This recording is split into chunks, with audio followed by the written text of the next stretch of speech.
En la Baja Edad Media tuvieron lugar dos grandes momentos del arte medieval. Entre los siglos X al XII se sitúa el período tardorrománico, un estilo que estuvo consolidado en el carácter religioso, en la exaltación y la divulgación del cristianismo. Durante estos siglos, la pintura es principalmente encontrada en murales, en los cuales se observaban figuras esquemáticas y signos religiosos que se desarrollaron preferentemente en el ábside de las iglesias.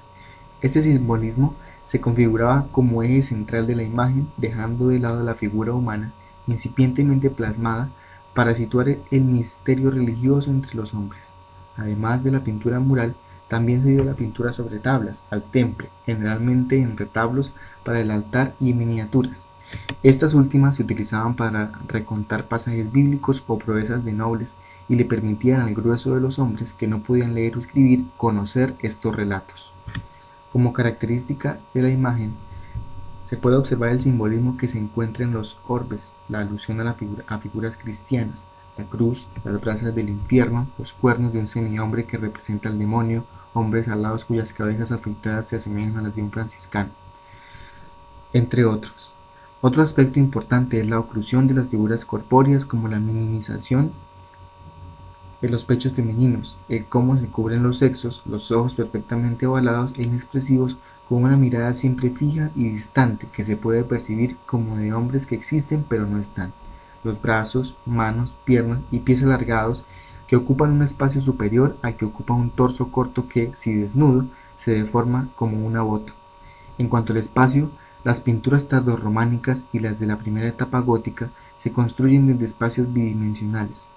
El volumen y la profundidad no logran plasmarse en las obras, es por esto que las figuras son completamente planas y sin relieve, y su ubicación en el espacio se establece por las relaciones proxémicas con otros objetos que lo agrandan o hacen más pequeño dependiendo de la distancia en la que se encuentra. Posteriormente, desde finales del siglo XII hasta el siglo XIV, se expone el arte gótico. Durante esta época comienza el desarrollo de la pintura sobre el lienzo. Se trabaja principalmente en retablos situados en los altares de las iglesias. Entre el siglo XIII y el siglo XIV se desarrolla el estilo gótico lineal, el cual se caracteriza por el dibujo lineal, el fuerte cromatismo, el ideal de los temas representados y la manipulación de líneas sencillas. También se puede apreciar en el siglo XIII un estilo gótico itálico, en el que prima la aproximación a la representación de la realidad. Además de esto, se da una fusión de estilos a finales del siglo XIV y principios del XV, en el que la estilización de la figura y el predominio de la línea curva son las principales características.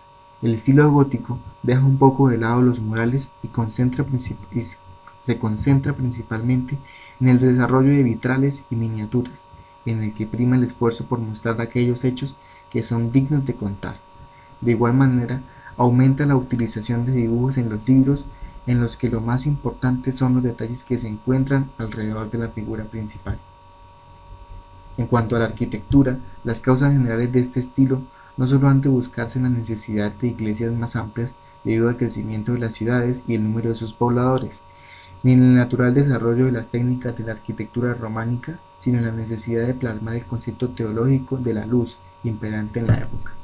Así, el abad Suger, personaje decisivo en la formación del arte gótico, ordenó la construcción de su iglesia en concordancia con las ideas relativas a la supremacía de lo espiritual sobre lo material, de la luz como elemento esencial de la simbología divina.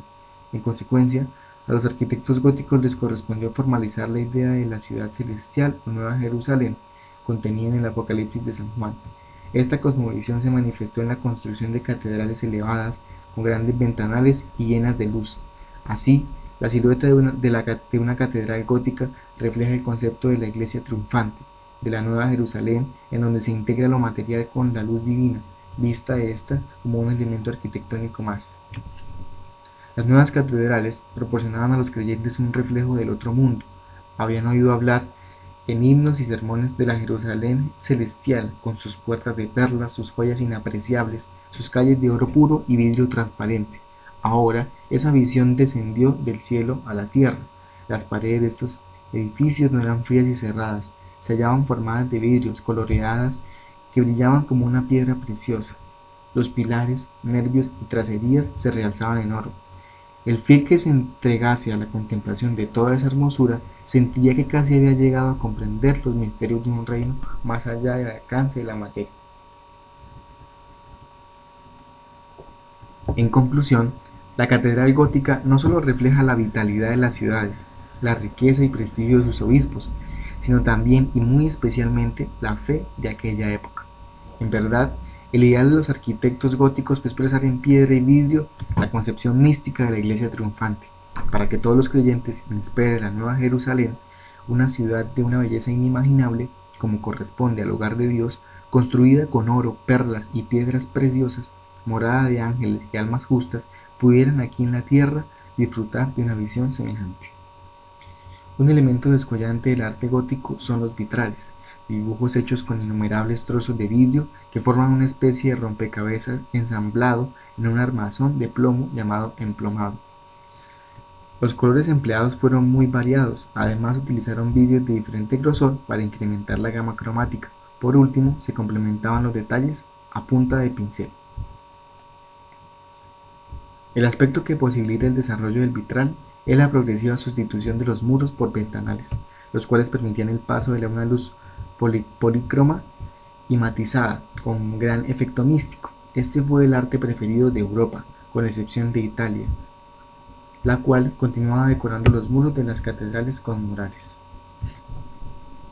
Los vitrales destinados a cerrar grandes vanos permitían la entrada de una luz entre natural y mística que transportaba a los creyentes a una especie de ciudad celestial. Es por ello que las catedrales góticas se caracterizan por la luz, una luz física que entra por las ventanas y a la vez mística porque está transfigurada y coloreada mediante vitrales. Esta luz, que llena el espacio transformándolo en irreal y simbólico, es identificada con la divinidad e intenta acercar a los fieles de una manera vivencial a los valores religiosos de la época. Para los vitrales, generalmente se utilizaban colores vivos y las figuras se delineaban con plomo, dando un aire irrealista y artificial. Los vitrales más hermosos se consiguen en Francia. Ejemplo de ellos son la Catedral de Estrasburgo y Rouen. En Inglaterra tenemos los vitrales de la Catedral de Cork y en España la Catedral de León. Un elemento decorativo muy característico del gótico es el rosetón, que se coloca en los vanos circulares ubicados en los altos de las fachadas. Estos están decorados en su interior por una tracería calada dispuesta radialmente.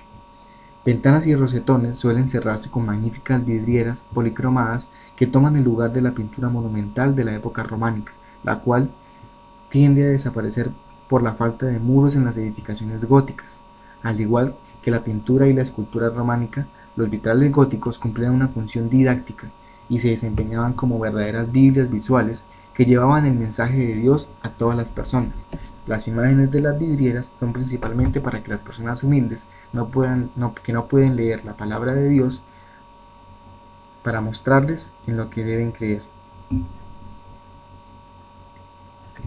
Asimismo, los arquitectos góticos se complacieron en construir edificios esbeltos, proyectados hacia el cielo y de proporciones vertiginosas. Los arcos apuntados, los arbotantes y los pilares descompuestos en las columnillas conectadas a los nervios de las bóvedas fueron los elementos determinantes en este efecto de verticalidad. Además, los elementos ornamentales subrayaban la verticalidad, tales como los pináculos o flechas apuntadas con las cuales se coronaban los contrafuertes, y en especial las agujas, que no eran otra cosa sino las puntas de las torres o campanarios.